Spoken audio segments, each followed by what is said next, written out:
ঘরে যদি 1 কাপ গুঁড়ো দুধ থাকে তাহলে এই সুস্বাদু রসমালাই মিষ্টিটা আপনি নিজেই ঘরে তৈরি করে নিতে পারবেন। তো চলুন চলে যাই মূল রেসিপিতে। এর জন্য আমি প্রথমেই 1 কাপ গুঁড়ো দুধ, হাফ চা চামচ বেকিং পাউডার, একটু চেলে নেব। শুকনো উপকরণগুলো অবশ্যই চেলে নেওয়ার চেষ্টা করবেন। এবার আমি এখানে 1 চা চামচ ঘি অ্যাড করে দিয়েছি আর ঘিটা পুরো গুঁড়ো দুধের সাথে ভালো করে মিশিয়ে নেব।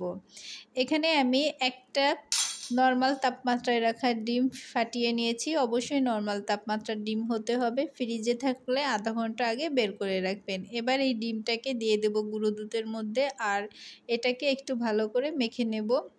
তো এটাকে মাখানো হয়ে গেলে আমি এটাকে ঢেকে রেখে হাতটা ভালো করে ওয়াশ করে হাতে একটু ঘি মাখিয়ে নেব।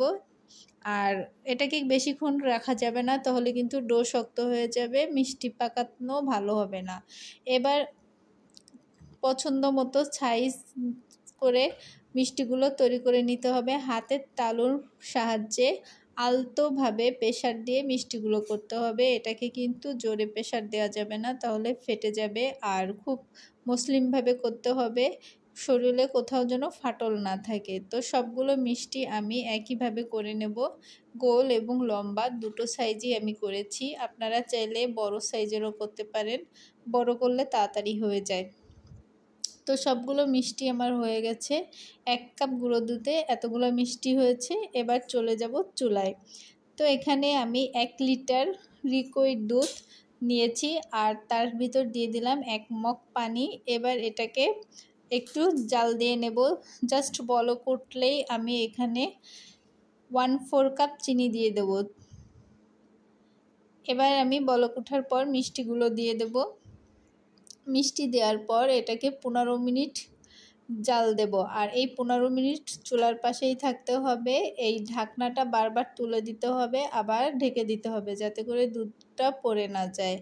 আর চুলার তাপমাত্রা প্রথম থেকে লাস্ট পর্যন্ত হাই হিটে রাখতে হবে। যে কোনো মিষ্টি বানানোর সময় এটাকে কিন্তু হাই হিটে জাল দিতে হয় আর একই তাপমাত্রা রাখতে হয়। 15 মিনিট পর আমি মিষ্টিগুলোকে তুলে নেব।